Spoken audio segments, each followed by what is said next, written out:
בסייעתא דשמיא, יום כ"ד מנחם אב, יום פטירה לרבי אפרים זלמן מרגליות, נפטר בתקפ"ח, היה גאון העולם. שני שולחנות התאחדו אצלו, תורה וגדולה.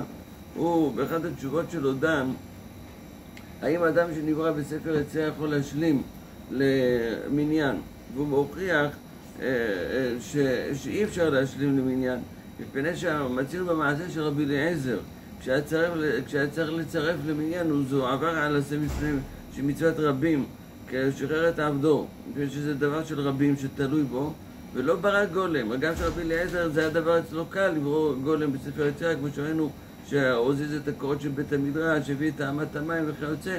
אז זה ראיה שגולם הוא לא בגדר יהודי ואי אפשר לצרף אותו למניין. כמובן הספרים המפורסמים שלו, בפרט לקראת אלול, זה מטה אפרים, שם הוא כותב שנכון לבדוק תפילין ומזוזות באלול, כמובן להגיד את המזמור לדוד השם מורה ואיש איש, שזה מציב מכל מיני פורענויות.